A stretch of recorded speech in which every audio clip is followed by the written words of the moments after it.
खुदावंद यीशु मसीह के बाबरकत और जलाली नाम में नाज़रीन एक बार फिर आपकी खिदमत में हाजिर हैं। मिरातुन्निसा की सारी टीम की तरफ से आप सबको बहुत बहुत सलाम पहुँचे। उम्मीद करते हैं कि आप सब बिल्कुल ठीक होंगे, खैरियत से होंगे और हमारे लिए तो दुआ ज़रूर करते होंगे, मगर मैं चाहती हूँ कि आप उनके लिए भी दुआ करें जिनके लिए शायद कोई भी नहीं करता। अपने आसपास ध्यान करें, रात चलते हुए देखें, शायद कोई आपको ऐसा मिल जाए जिसे आपके दो लफ्ज़ प्यार की ज़रूरत हो, शायद आपकी तवज्जो की ज़रूरत हो। अगर आप ये सब कुछ नहीं कर सकते तो बस अपना दाहिना हाथ उनकी तरफ बढ़ाएं और उनके लिए शुक्रगुजारी की, बरकत की और सलामती की दुआ करते हैं। खुदावंद आपको बरकत दे। आज के प्रोग्राम में मैं चाहूँगी सबसे पहले अपने स्पीकर को वेलकम करते हैं, उसके बाद फिर हम टॉपिक की तरफ बढ़ते हैं। Thank you sister, thank you so much कि आप एक बार फिर से हमारे साथ मौजूद हैं। थैंक यू शहीना, खुदावन का शुक्र हो कि एक बार फिर हम खुदावन की के कलाम को सीखने और सुनाने के लिए खुदा ने हमें इकट्ठा किया है। खुदावन का शुक्र। Thank you sister. नाज़रीन, गुज़िश्ता कुछ प्रोग्राम हमने एक सीरीज़ के तौर पर शुरू की कि हम क्या देखते हैं। आज भी एक प्रोग्राम हम ज़रूर आपके साथ शेयर करेंगे कि आप क्या देखते हैं। गुज़िश्ता प्रोग्राम में हमने बहुत सारी बातें की, मगर उनमें से कुछ का मैं आपके साथ बयान दोबारा से करती चलूँ कि हम क्या देखते हैं, हम क्या देखना चाहते हैं और खुदा हमें क्या दिखाना चाहता है, और क्या हम खुदा के दिखाए हुए को देखकर समझते हैं कि ये हमारी नहीं बल्कि खुदा की मर्ज़ी है और खुदा हमें ये क्यों दिखा रहा है। ऐसे बहुत सारे वाक़यात कलाम मुक़द्दस में हमें मिलते हैं कि खुदा ने अपने लोगों को मुख्तलिफ़ तरह से रोयाओं के ज़रिए, ख्वाब के ज़रिए और खुली आँखों के साथ वो चीज़ें दिखाई हैं जो वो देखना शायद नहीं चाहते थे, कि उनको समझ नहीं आई कि ये हम क्यों देख रहे हैं। मगर वक्त के साथ खुदा ने उन्हें समझाया, पाक की गाइडेंस से वो समझ पाए कि ये खुदा की तरफ से उन्हें दिखाया गया। आप इसको पेशन गोई भी कह सकते हैं, आप इनको कह सकते हैं कबल अज़ वक्त खुदा ने उन्हें इन बातों से इन्फॉर्म किया। इन पर हमने गुज़िश्ता 3 प्रोग्राम आपके साथ शेयर किए हैं। आज भी उसी बात को कंटिन्यू करेंगे और फिर से सुनेंगे कि आप क्या देखते हैं और कलाम हमें क्या बताता है, और ये सब कुछ सिस्टर के साथ हम ज़रूर सीखेंगे। जी सिस्टर, मैं चाहूँगी कि उन्हीं बातों को जो मैंने अभी रिपीट की हैं आप उनसे थोड़ा सा आगे बढ़ते हुए कि हम क्या देखते हैं और खुदा क्या चाहता है हम देखें। जी शहीना, आपको भी पता है कि किस तरह से खुदा ने हमें इस के हवाले से कितना कुछ सिखाया और कितना कुछ बताया हमने, और हाज़रीन ने बहुत बरकत पाई। तो आज हम थोड़ा सा आगे चलेंगे क्योंकि ये लास्ट आज है प्रोग्राम में, तो आज हम आगे चलेंगे। ये है पैदाइश 30 बाब है और यहीं से हम सीखेंगे कि आज हमें खुदावन किस तरह से देखना सिखाता है, कि हमारे देखने से ज़िंदगियों पे किस तरह का इफ़ेक्ट होता है, या हमारी ज़िंदगी पे क्या इफ़ेक्ट होता है, या हमारे उस तरह देखने से हमारी पहचान होती है। क्योंकि आप देखिए, जिस तरह से हमने पिछले प्रोग्राम्स में कुछ हवाले जो शेयर किए थे, जिस तरह वो शमाउन कोड़ी के घर में खुदावन यीशु मेहमान के तौर पे गए, जब उन्होंने उनका खाना किया तो वो शक की निगाह से वो खुदावन यीशु को देख रहा था। तो आज हम देखते हैं कि राखल किस तरह से देख रही है कि जो उसके पास औलाद नहीं है वो किस तरह से उस चीज़ को हासिल करना चाह रही है। तो ये बड़ी बाबरकत कलाम है, इससे हम सीखेंगे। आप पढ़ेंगे? जी जी, ठीक है।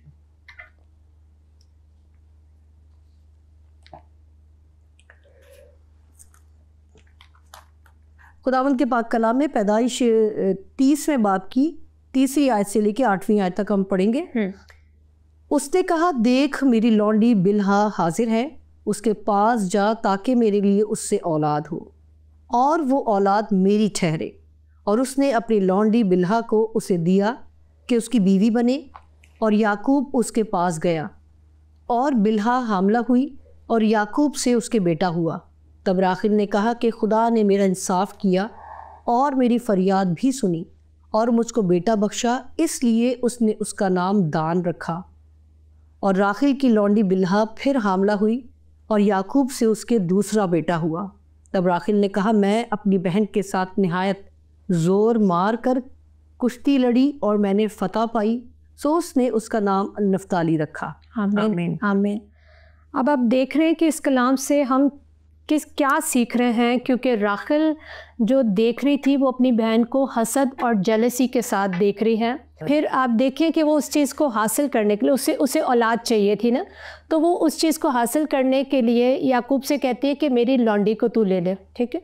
और मैंने इसके साथ इस चीज़ को रिलेट किया कि बाज़ दफ़ा हमारे पास वो चीज़ें नहीं होती लेकिन हमारे बहन भाइयों के पास होती हैं, या हमारे रिश्तेदारों के पास होती हैं, या हम कहते हैं कि मेरे मामू का तो बहुत बड़ा बंगला है, हम कहते हैं मेरे मामू का तो या चाचू का इतना बड़ा कारोबार है या इतना बड़ा नाम है। तो राखिल ना वही कुछ कर रही है, जबकि वो उसकी औलाद नहीं है, वो राखिल की औलाद नहीं है, वो उसकी लौंडी की ही कहलाती है। जब हम कलाम को आगे पढ़ते हैं तो वहाँ पे यही लिखा जाता है कि उसकी लौंडी के इतने बेटे और उसकी लौंडी के इतने वो बेटे। तो जो माँ पैदा करती नाम तो उसी का होता है। मगर आप देखें कि खुदा ने इसकी कोख बंद क्यों की थी, क्योंकि वो अपनी बहन को हकीर जान रही थी, क्योंकि उसकी बहन इतनी खूबसूरत नहीं थी, राखिल खूबसूरत थी। और ज़्यादातर हम अपने आप की तरफ देख रहे होते हैं कि हम कैसे हैं। तो राखिल ने ये देखा, ये इसमें तो खूबसूरती नहीं है और मैं तो खूबसूरत हूँ और मेरे लिए खुदावन सारी चीज़ें कर लेगा। अगर उससे पहले हम देखें तो फिर वहाँ पे लिखा है खुदावन ने देखा कि जो राखिल है उसने लिया को जो लिया है उसको हकीर जाना है, और खुदा ने लिया की तो कोख खोल दी मगर राखिल की कोख को बंद कर दिया कि ताकि वो बांझ रहे। तो आप इसमें से देख रहे हैं कि खुदा हमें क्या सिखा रहा है कि हम कुछ ना कुछ करने के लिए, कुछ हासिल करने के लिए किस हद तक चले जाते हैं। और फिर वो खुदावन को भी बीच में शामिल कर रही है कि देखिए खुदावन ने मुझे मेरी बहन के मुकाबले में ला के खड़ा किया है और ऐसा हो रहा है और ऐसा हो रहा है। तो मैंने देखा कि देखने के हवाले से खुदा ने हमें बहुत कुछ कलाम अक़दस से सिखा रहा है। पहले याकूब ने देखा तो वो राखिल की खूबसूरती से इंस्पायर हो गया, फिर उसकी शादी लिया से हो गई। फिर वो राखिल को हासिल करने के लिए, क्योंकि खूबसूरती थी ना, वो उससे उसको हासिल करना चाहता था, तो वो उस खूबसूरती के लिए, क्योंकि आपको पता है कि बहुत सारे दरवाज़े हैं गुनाह के और जो सबसे अहम दरवाज़ा है वो आँखें हैं। क्योंकि जब हमारी आँखें देखती हैं तो उसकी ख्वाहिश करना शुरू कर देती हैं, और जब वो ख्वाहिश हमारी पूरी हो जाती है तो फिर हम बाज़ दफ़ा बेजार भी हो जाते हैं कि ये तो इतना टाइम हमने, ये तो बहुत गलती हो गई हमसे। लेकिन मैं राखिल से मैं सीख रही थी कि हसद से भरी हुई, जेलसी से भरी हुई, उसको बस ये था कि मैं किसी तरह से अपनी बहन के साथ कंपेयर कर लूँ, मैं उसके साथ आके खड़ी हो जाऊँ कि मेरे शौहर में से उसकी औलाद हो रही है और मेरी औलाद नहीं हो रही है, मैं बांझ हूँ और मैं शायद उसकी नज़र में इतनी मकबूल नहीं हो रही हूँ, जबकि ये उसकी गलत फहमी थी। अच्छा, कलाम मुक़द्दस में यूँ लिखा है, तब राखिल ने कहा मैं अपनी बहन के साथ नहायत ज़ोर मार मार कर कुश्ती लड़ी और मैंने फ़तह पाई, सो उसने उसका नाम नफ्ताली रखा। अब आप देख लें कि वो अपनी बहन के साथ ज़ोर मार रही है, कौन उसको फ़तह दे रहा है? उसके लिए औलाद तो उसकी नौकरानी ने पैदा की है, उसकी लौंडी ने पैदा की है। मगर बाज़ दफ़ा जेलसी हमें यहाँ तक ले आती है कि हमें कुछ समझ में नहीं आता है, हमें कुछ समझ में नहीं आता। जिस तरह अगर हम दुनियावी तौर पे देखें, जिस तरह मैंने स्टार्ट में कहा, हमारे रिश्तेदारों की चीज़ें होती हैं तो हम उन पे फ़ख्र कर रहे होते हैं, हमारे बहन भाइयों की चीज़ें होती हैं हम उस पे फ़ख्र कर रहे होते हैं। तो जो कुछ खुदावन ने हमें दिया है हम उसको नहीं चेक कर रहे होते कि खुदा ने हमें क्या दिया है। तो राखिल जो बरकत नहीं पा रही थी वो सिर्फ जेलसी की वजह से, हसद की वजह से, क्योंकि आपको भी पता होगा कि जब हम बहन भाई होते हैं तो हम बहन भाई में बहुत सारी चीज़ें होती है। कोई किसी के पास खुदा ने क्या गिफ्ट दिया होता है, किसी के पास कुछ और गिफ्ट होता है, और कोई भी ऐसा खुदा ने पैदा नहीं किया है कि जो कोई क्वालिटी उसके अंदर नहीं है। ऐसे ही बिल्कुल कोई भी ऐसा नहीं पैदा हुआ, सबके अंदर खुदावन ने कोई ना कोई क्वालिटी डाली हुई है, क्योंकि उसने कहा कि मैंने अपनी सूरत और शबीह पर बनाया है। तो जिसको खुदा ने बनाया है तो उसमें खूबियाँ तो हैं ही हैं, कुछ खामियां भी होंगी, लेकिन खूबियों के साथ खुदावन ने पैदा किया। क्योंकि जब आदम और हवा को बनाया और जब चीज़ों को बनाया तो खुदावन यही कह रहे हैं कि अच्छा है, अच्छा है, लेकिन जब इंसान को बनाया तो कहा बहुत अच्छा है। तो हमें खुदा ने जो क्वालिटीज़ दी हुई हैं वो खुदावन के लिए इस्तेमाल करने के लिए, ना कि सिर्फ हम जेलसी करते रहें और अपने बहन भाइयों को उनके ऊपर आने के लिए या उनके बराबर आने के लिए हम कोई गलत रास्ते इस्तेमाल कर लें। तो इसी तरह से इन दोनों बहनों में एक जो है वो जेलसी का रिश्ता मुझे नज़र आ रहा है। फिर आप देख लें इसके देखने का तरीका ही अच्छा नहीं था। तो यहाँ पे वो दूसरे की औलाद को अपना औलाद बनाने के लिए वो कर रही है। लेकिन फिर आगे चल के जब हम देखते हैं कि जब याकूब लाबन के घर से निकलना चाह रहा है, जाना चाह रहा है, तो उसने अपने बाप के बुतों को देखा तो बुत साथ में ले ली। उसको उसका नज़रिया ठीक नहीं था, बस वो ये कहते थे कि मुझे चीज़ें मिल जाए। ठीक है, आज भी हमें बहुत सारी ऐसी चीज़ें हैं कि ये भी चीज़ मुझे मिल जाए, वो भी चीज़ मुझे मिल जाए, तो सारी चीज़ें मेरे फ़ायदे के लिए नहीं है। तो आप देखिए कि जब उसने ये देखा कि ये मेरे बाप की कीमती चीज़ें हैं तो उसने वो उठाई और लेके चली गई। और फिर जब उसके बाप को पता चला तो फिर उसने उनका पीछा किया, और जब पीछा किया, ये तो खुदा का बंदा, याकूब खुदा का बंदा था, तो फिर खुदा ने लाबन को ख्वाब में दिखाई दे के गुस्सा किया कि तू उसके साथ कुछ भी नहीं करना। लेकिन आप देख लें कि उसके देखने के रवैये ने उस पर लानत लेकर आया कि जब लाबन उसके पास आया तो उसने कहा तू खुद तो आया मेरे बच्चे ले आया, मेरी बेटियां ले आया, तो तू मेरे बुत भी चुरा लाया। तो फिर वहाँ पर बुजुर्ग याकूब को गुस्सा आया और उसने कहा कि तू चेक कर ले और जिसके पास भी निकले तो फिर मौत के हवाले किया जाए। तो आप देख लें, अनजाने में हम चीज़ों को हासिल करने के लिए मौत भी ले लेते हैं, क्योंकि लानत है ना, क्योंकि उन्होंने कहा कि जिसके पास भी निकलेंगे तो वो उसके लिए मौत हो। तो आप देख लें कि फिर उसी सफ़र में राखल जो है वो आगे नहीं गई याकूब के साथ, उसके बेटा हुआ और उसी वो तकलीफ़ में इस दुनिया से रुखसत हो गई, वो मौत के हवाले हो गई। तो हमें इस कदर मतलब लालच के साथ, हसद के साथ, जेलसी के साथ ज़िंदगी नहीं गुजारनी है।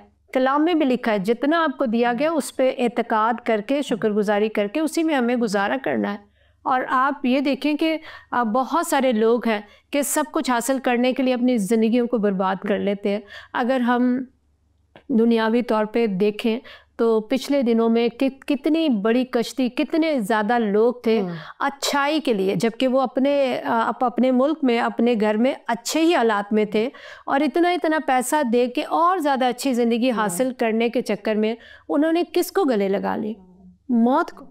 कितनी सारी माओं के जो थी गोदे वो उजड़ गई, कितनी सारी बहनें, कितनी सारी बीवियां, कितने सारे बच्चे जो थे वो मुश्किल में आ गए। सिर्फ हमारा देखने का रवैया कि मैं वहाँ तक पहुँच जाऊँ, मैं अगर इटली पहुँच गया, मैं अगर फ्रांस पहुँच गया, मैं जर्मनी पहुँच गया, तो आप क्या कर लोगे अगर अपनों से दूर हो जाओगे, अपनी जान का नुकसान करोगे। कलाम में आपको पता है ये भी लिखा है, और कलाम किस तरह से सच्चाई के साथ पूरा हो रहा है कि तू सब चीज़ों को हासिल कर ले और अपनी जान का नुकसान करे।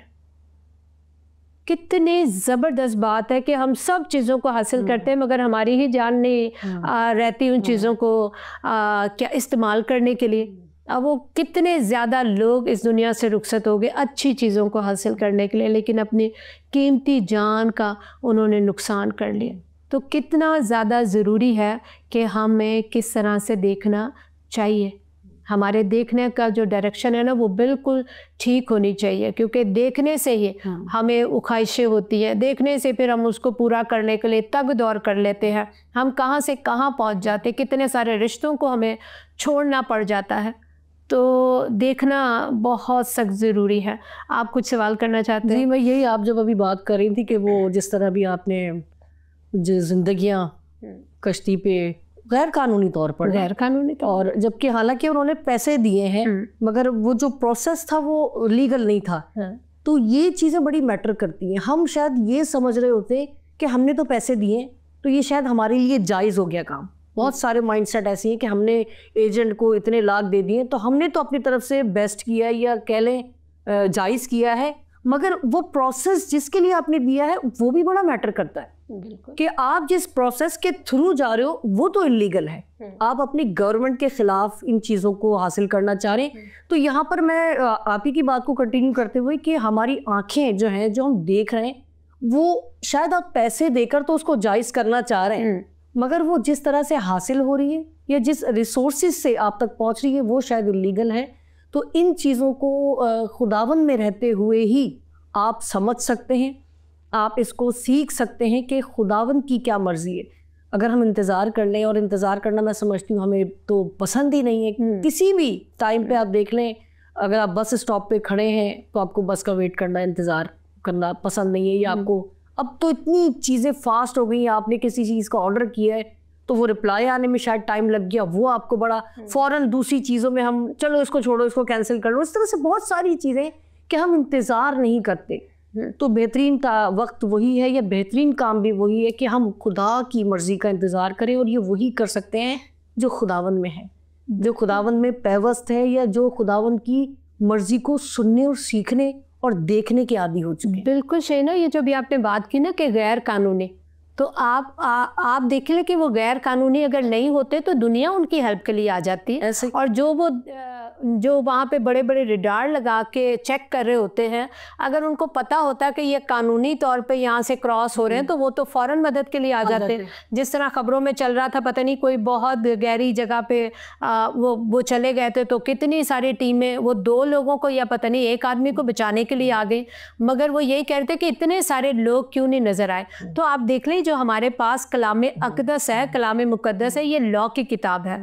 तो जब ये लॉ के बगैर हमें अलाउ नहीं करती है कि अगर हम इसके खिलाफ जाएंगे तो सिर्फ़ और सिर्फ हमने बुराई को देखना है और दुख और तकलीफ़ को ही हम फेस करेंगे, हमें भलाई नज़र नहीं आएगी। इसी तरह हमारे मुल्क के कानून भी हैं जिसके खिलाफ हम जाएंगे तो फिर हम भलाई को नहीं देखेंगे। कलामी सिस्टर लिखा है ना, हमें अपने हुकूमत के भी ताबे रहने की ज़रूरत है। अगर आपको लगता है कि आप ये काम पैसे देकर करवा रहे हैं तो इसका मतलब है कि समथिंग रॉन्ग। हाँ, वो बिल्कुल, क्योंकि जो काम आपका सीधी तरह से हो सकता है उसको करने के लिए अगर आपको दूसरे ज़राए इस्तेमाल करने पड़ते हैं तो आप खुद समझदार हैं कि वो काम ठीक नहीं है और उसका नतीजा भी ठीक नहीं होगा।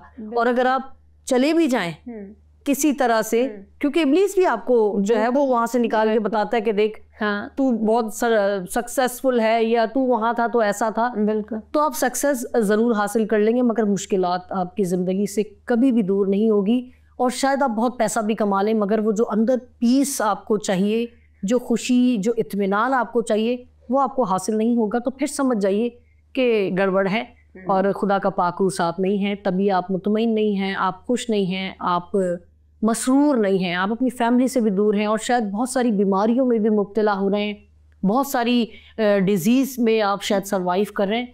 तो इन सारी चीज़ों को अगर आप सोचने लगें तो आपको खुद ही समझ आ जाएगी और पाक रूह आपको बता देगा कि ठीक नहीं है, आपने कुछ गलत देख लिया और आपने कुछ गलत हासिल कर लिया। बिल्कुल। तो इन चीज़ों पर गौर करें। तो मैं समझती हूँ कि अगर आप कम रिसोर्सेज के साथ भी अपनी फैमिली में, अपने घर में, अपने मुल्क में हैं, अगर आप इत्मीनान लोगों के साथ मुतमईन हैं तो ये बेस्ट है, अपने लोगों के साथ है। फिर हम जो दूसरा पॉइंट है, ये बड़ा ज़बरदस्त पॉइंट है कि आज हम खादिम किस तरह देखते हैं।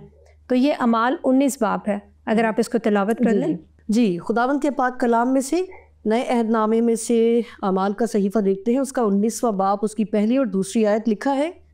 और जब अपुल्लोस करंथस में था तो ऐसा हुआ कि पौलुस ऊपर के इलाके से गुजरकर इफसुस में आया और कई शागिर्दों को देखकर उनसे कहा, क्या तुमने ईमान लाते वक्त रूहुल कुदस पाया?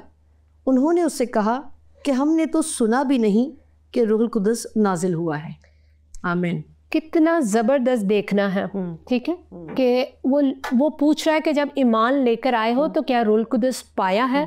कितना ज़बरदस्त खादिम है, कितना फ़िक्र करने वाला है कि क्योंकि आप भी जानते हैं और हाजरीन भी जानते हैं कि जब हम ईमान लेकर आते हैं तो रूहुल कुदस का तो वादा है, खुदावंद ने कहा कि मैं तुम्हें इनाम में दूंगा, ठीक है, रूहुल कुदस हमें इनाम में मिलता है। तो पौलुस रसूल इस बात के लिए भी फ़िक्रमंद है कि रूहुल कुदस मिला है या नहीं मिला, या उसके लिए कुछ तकदौर की है या नहीं की है। लेकिन मैंने जब इस कलाम को पढ़ा और जब मैं इसके बारे में सोचने लगी, जब मैं लिखने लगी, तो मैंने कहा कितना फ़िक्रमंद खादिम है। आज खादमों को अगर हम देखें तो वो फ़िक्रमंद नहीं होते रूहुल कुदस मिला है या नहीं मिला है। वो देखते हैं कि ये जो मेंबर है अगर मेरे चर्च में आ जाएगा तो मेरी दाई की, मेरे हदिये, मेरे चंदे जो हैं वो ऊपर होने शुरू हो जाएंगे। तो आज हमें गौर करने की ज़रूरत है कि देखते कैसे हैं, कलाम के मुताबिक हम देख रहे हैं या नहीं देख रहे हैं। कलाम में तो लिखा है कि बस गौर से देखो, कोई खुदा के फजल से रह ना जाए, कोई उसकी रहमत से रह ना जाए। लेकिन आज हम ये देखते हैं कि मैं इस चीज़ से ना रह जाऊँ, मेरे पास से ये चीज़ चली ना जाए, और ये जो बेहतरीन और अच्छा हिस्सा या दरवाज़ा मेरे और मेरे घराने के लिए बस खुले। आप देखें कि वो कितनी फ़िक्रमंदी कर रहा है कि मेरे लोग हैं और मेरे कलाम सुनाने के वसीले ये ईमान लेकर आए, तो कहीं ये रूल कुदस याफ्ता भी है या नहीं, क्योंकि रूल कुदस के बगैर आप रूहानी तौर पे ना देख सकते हो, ना जंग कर सकते हो, ना खुदावन में कायम रह सकते हो, और ना दूसरों के लिए शिफायत कर सकते हो। फिर दूसरी चीज़ जो मैंने देखी अमाल की किताब में से 15 बाब और उसकी 36 वर्स है कि उन्होंने जहाँ जहाँ खिदमत की है वहाँ वापस जाकर देखना चाहते थे कि लोग कायम भी रहे हैं या नहीं रहे। कितना ज़बरदस्त देखना है कि वो कायम भी है या नहीं। आज हम यहाँ पे बड़े बड़े क्रूसेड करते हैं, लेकिन क्या हम वापस उनको रीचेक करते हैं? वही लोग वहाँ पर दोबारा हम देखते हैं तो फिक्रमंद नहीं होते कि बदरू गिरफ्तार थे तो अभी तक बदरुएं गई क्यों नहीं? अगर ये अपाच था तो फिर ये अपाच खड़ा क्यों नहीं हुआ? ये बीमार था तो इसको शफा क्यों नहीं मिली? कहाँ पे वीकनेस है, हम में है या इनमें है? क्योंकि कलाम तो हमें बताता है जा तेरे ईमान ने तुझे अच्छा किया। और जो खादिम जो नबी उस वक्त दुआ के लिए खड़े हुए थे या वो दुआ कर रहे थे, तो उनमें तो इतनी फिक्रमंदी थी। और फिर आप देख लें कि पालूस रसूल और पतरस रसूल के पटकों से, रुमालों से, उनके साए से लोगों ने शिफा पाई है। क्यों? उनके देखने का तरीक़ेकार जो था ना, खुदा ने बदल दिया हुआ था। वो आज की दुनिया वाला तरीक़ेकार नहीं था। और कल जब मैं कलाम तैयार भी कर रही थी, और कल परसों से मेरे दिल में खुदावन ने एक जगह का नाम डाला है, वो कैलाश बोलते कि कलाश बोलते। कलाशी लोगों के लिए दुआ की कभी हमने देखा? क्योंकि वो तो बुत परस्त लोग हैं। मैंने एक दफ़ा उनका एक क्लिप देखा और वो बच्चियां कह रहे थे कि हमारे यहाँ निकाह नहीं होता, और वहाँ से लोग लड़कियों को लेकर आते हैं और निकाह कर लेते हैं और उनको इस्लाम कबूल करवा लेते हैं। तो कभी क्या हमें ऐसे लोगों की फ़िक्र हुई? उसने तो कहा जाओ जाके उम्मत में, दुनिया में मेरे पैगाम को लेके जाओ। तो हम कहाँ तक पहुँचते हैं? हमारी पहुँच कहाँ तक है? मुझे बता दें, मुझे तो पता है, आप बताएं कहाँ तक हमारी पहुँच है? बस वही अपने अमेरिका, कनाडा, लंदन, यहाँ तक हमारी पहुँच है और यहाँ तक हम जाना चाहते हैं। लेकिन क्या हमारे मुल्क में जहाँ पे खुदावन ने हमें पैदा किया कोई गलती कर दी है? हमें सही जगह पर उसने लगाया है कि हम अगर यहाँ पर हैं तो यहाँ के लोगों की हमें फ़िक्र करनी है। हम जाके अमेरिका के लोगों की फ़िक्र करना शुरू हो जाते, क्यों? वहाँ पे खादिम नहीं है, वहाँ पर कलाम नहीं है। तो कल मेरा दिल इतना दुखी हुआ, और जब हम लोग जो फ्राइडे मीटिंग हमारी होती है, शफायती दुआया मीटिंग होती है, उसमें हमने इस चीज़ पे बड़ा गौर किया और हमने दुआएं की और हमने कहा खुदावन लोगों को भेज। बहुत सारे लोग गए होंगे और बहुत सारा काम भी हुआ होगा, लेकिन आखिर कुछ बात तो है कि खुदा ने कल मेरे दिल में इस बोझ को डाला कि उन लोगों के लिए दुआ करें। ठीक है, हम एक ही पैटर्न पे चल रहे होते हैं कि बस उनको कि बस हम ये कहते हैं कि बस मसीह तक ले आए हैं, थोड़ा सा कलाम सुना दिया, थोड़ा सा राशन दे दिया, ये इनफ नहीं है। आप देख लें शागिर्द जहाँ जहाँ पालूस रसूल रूह की तहरीक से चलते रहे हैं, और जहाँ जहाँ पाकरों ने उससे मना किया वो वहाँ पर नहीं गया, और जब जब खुदा ने उसे रोया दिखाई है, उसने कहा ज़रूर खुदावन चाहता है कि मैं वहाँ पर जाऊँ और कलाम की मनादी करूँ और लोगों को बचाऊँ। आज हमें ये ख्वाब नहीं आते कि लोग कोई रो रहा है। ठीक है, पालूस रसूल को ये ख्वाब भी आया कि एक आदमी उसे नज़र आया कि वो रो रहा है कि मेरी मदद के लिए आओ, और वो वहाँ पर चल पड़ा। लोग उसको मना कर रहे हैं, और जैसी खुदावंद यीशु के साथ वो मिले हैं, उसने देखना शुरू किया है, तो उसने कभी भी पलटकर अपनी तरफ नहीं देखा। उसने राखल की तरह नहीं चाहा कि मेरी बहन के बच्चे हो रहे हैं तो मेरे क्यों नहीं हो रहे, तो मेरे हो जाने चाहिए, चाहे मैं गलत तरीका इस्तेमाल करूं। आप देख लें वो भागता जा रहा है। फिर एक और पॉइंट मेरी आंखों से गुजरा कि वो सीधा अरब में गया है। ठीक है, और हम सीधा कहीं और पहुंचते हैं। हमें तो कोई सहूलत वाली जगह चाहिए। वो मुश्किल जगहों में से गुजरा है। फिर एक पॉइंट पे आके वो कह रहा है मैं 3 सालों से आंसू बहा रहा हूँ, और कहाँ बैठा हुआ था? नहर के किनारे, नदी के किनारे। उसको तो कोई अच्छी वो मिनिस्ट्री नहीं मिली थी, उसे तो कोई गाड़ी नहीं मिली थी कि वो लोगों के लिए आंसू बहाए, उसे तो कोई खर्चा पानी नहीं मिल रहा था। वो तो अपनी मेहनत कर रहा था। वो एक जगह पे ये भी कहता है कि मैंने किसी का एहसान नहीं लिया, मैं अपने हाथों की मजदूरी से अपना और अपने भाइयों का गुजारा किया है। उनके देखने का तरीका इतना फ़र्क क्यों था? क्योंकि वो खुदावन के साथ लिपटे हुए थे। जब खुदावन ने उनको लिया, फिर उनके अंदर से दुनिया उन्होंने निकाल दी, वो वापस पलट के नहीं गए। और फिर पालूस रसूल इसलिए अलग नज़र आते हैं कि जिस तरह खुदावन यीशु मसीह जब मुर्दों में से जी उठे हैं, उन्होंने शागिर्दों को कहाँ पाया? कहाँ पाया? वापस अपनी जगह पर, वापस मछली पकड़ने के लिए उसी काम में चले गए, क्योंकि उनके दिल में यही आया कि बस अभी तो काम हो गया ख़त्म, क्योंकि यीशु तो मर गया, चलो जी भी उठा, वो तो ऊपर चला गया, और अब हमारा गुजर बसर कैसे होगी। मगर आप देख लें, पालूस रसूल को हमने वापस जाते हुए नहीं देखा, और इतने स्ट्रैटेजी के साथ वो खिदमत कर रहे हैं। वो कहते हैं ना, मैं यूनानियों के साथ यूनानी और इब्रानियों के साथ इब्रानी और रोमियों के साथ रोमियो जैसा सलूक उसने किया, मगर खुदा के कलाम को वो आगे लेके जाता रहा है। रूह कुदस हमारी बातों में, चलने में, उठने में, बैठने में, हर चीज़ में वो हमारी मदद और रहनुमाई करता है। तो जब उसकी रहनुमाई से हम चलेंगे तो कभी भी आँखों देखे पे अमल नहीं करेंगे, हमेशा खुदा पर ईमान लेकर आएंगे और खुदावन हमारी ज़रूरियात को पूरा करेगा। Thank you sister, thank you so much. नाज़रीन, आखिर में आपसे मैं यही बात करूँगी कि अगर आप खिदमत में हैं, अगर आप खादिम हैं, तो इस वक्त आपको अपने ऊपर नज़र करने की, अपने ऊपर गौर करने की और अपने लिए फ़िक्र करने की ज़रूरत है। क्योंकि अगर आप जहाँ पर हैं वहाँ पर काम नहीं हो रहा, वहाँ पर बढ़ोतरी नहीं हो रही, वहाँ निजात का काम नहीं हो रहा, तो फिर हमें ख़ुद पर, अपनी रविशों पर और खुदा के साथ जो वो कांटेक्ट है उस पर गौर करने की ज़रूरत है। क्योंकि सबसे पहले उस्तादों की ही जो है वो क्लास ली जाएगी, उन्हीं की ही पूछ-गछ की जाएगी। तो हमें चाहिए कि अगर हम उस्ताद हैं, अगर हम काहिन हैं, अगर हम खिदमत गुजार हैं, चाहे आप किसी भी एरिया में खिदमत करते हैं, कहीं आप सिर्फ ये ना सोचें कि मैं उस्ताद नहीं हूँ। अगर आप किसी को एक लफ्ज़ भी सिखा देते हैं, अगर आप किसी के लिए हाथ बढ़ाकर दुआ कर देते हैं, तो आप उस फहरिस्त में शामिल हो जाते हैं। ये मेरी अपनी बात है। आप इसको किस तरह से लेते हैं, आप इसको किस तरह से समझते हैं, ये आप पर डिपेंड करता है। बस यही रिक्वेस्ट है कि खुदा के साथ कनेक्शन में रहें। खुदा आपको कहीं और भटकने भी नहीं देगा, और कोई ऐसा रास्ता नहीं होगा, कोई ऐसी जगह नहीं होगी जहाँ पर खुदा आपको इस्तेमाल नहीं करेगा। उसके लिए आपको किसी दूर दराज मुल्कों में जाने की भी ज़रूरत नहीं पड़ेगी। खुदा आपको जहाँ है वहीं पर ही बाबरकत बनाएगा। बस देखने का नज़रिया बदलिए और वो देखिए जो खुदा आपको दिखाना चाहता है। खुदावंद आपको बरकत दे। अगले प्रोग्राम में इसी वक्त इसी जगह फिर मिलेंगे। अपनी दुआओं में याद रखिएगा। खुदा हाफिज़।